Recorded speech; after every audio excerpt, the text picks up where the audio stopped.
తాకట్లో ఉన్న మీ బంగారాన్ని విడిపించి ఆ రోజు ఆన్లైన్ రేటుకి కొంటాం. Sharma gold company. నమస్కారం, సుమన్ టీవీకి స్వాగతం. నేను గీతాంజలి. 2026వ సంవత్సరంలో ద్వాదశ రాశుల వారి జాతక ఫలితాలు ఏ విధంగా ఉండబోతున్నాయి తెలుసుకుందాం. వివరించేందుకు ప్రస్తుతం మనతో పాటు ఉన్నారు భారతీ శంకరపీఠం వ్యవస్థాపకులు, ప్రముఖ ఆధ్యాత్మికవేత్త బ్రహ్మశ్రీ అన్నవరపు తిరుపతిమూర్తి అవధాని గురువు గారు. వారితో మాట్లాడదాం. గురుగారు నమస్కారం అండి. ఓం శ్రీ మహాగణాధిపతయే నమః.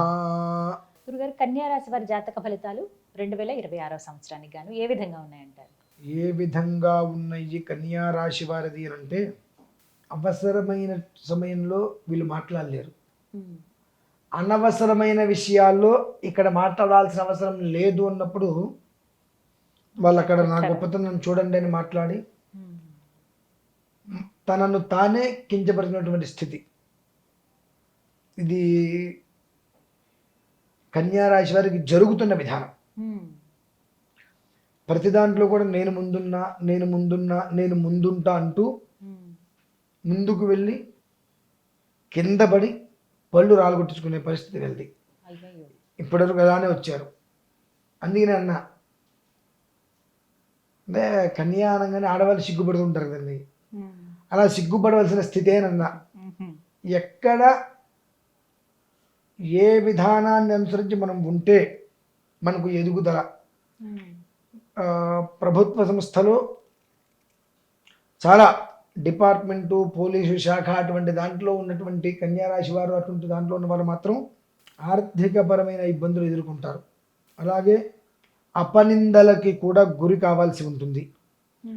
మన తప్పు చేయకపోయినా దీనికి నువ్వే బాధ్యత వహించాలి అనేటువంటిది ఒత్తిళ్ళు అంటారు, చూశారండి.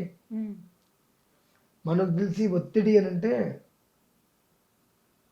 మా ఆడపడుచు నా మీద బాగా ఒత్తిడి తెస్తుందండి, మా ఆయన నా మీద బాగా ఒత్తిడి తెస్తున్నారండి, మా అత్తగారు బాగా ఒత్తిడి తెస్తున్నారు. ఇది కాదండి, పై అధికారి అతని కింద అధికారిని తీసుకొచ్చేది ఒత్తిడి.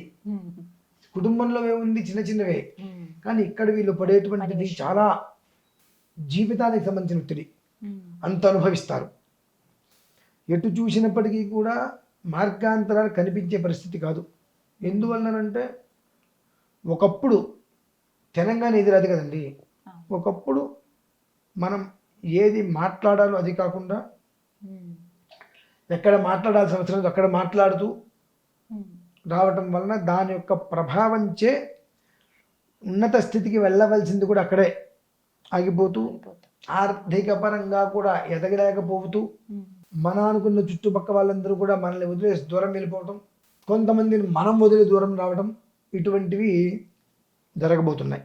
ఇప్పటివరకు జరిగిన వాటితో పోలిస్తే జరగబోయేటువంటిది వాళ్ళకి పాపం చాలా తీవ్ర మనస్తాపానికి తీసుకుని వస్తుంది.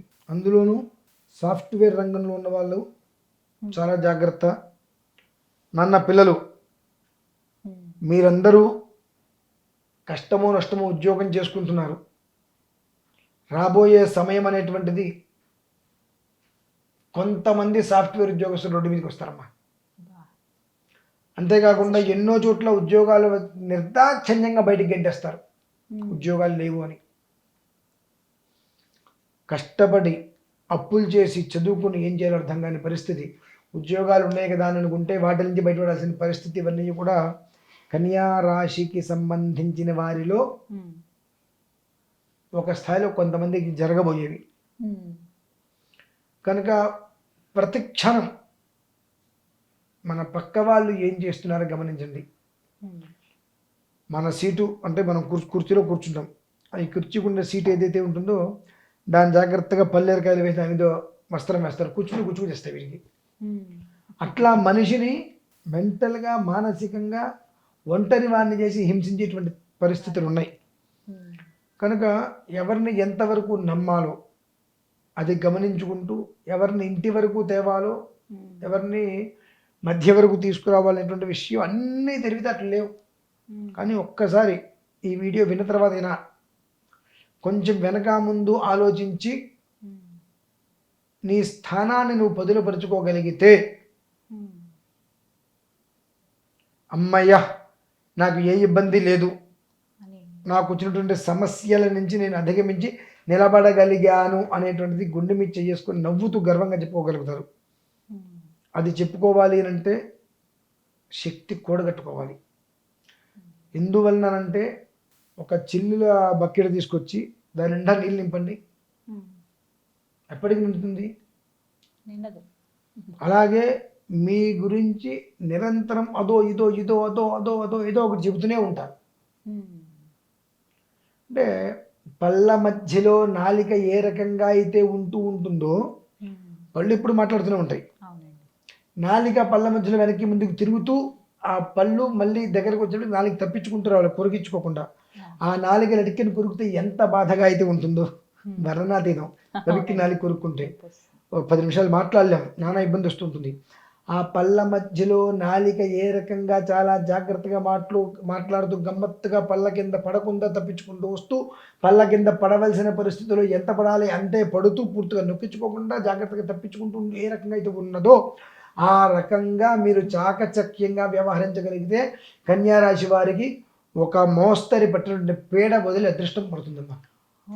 అది విషయం.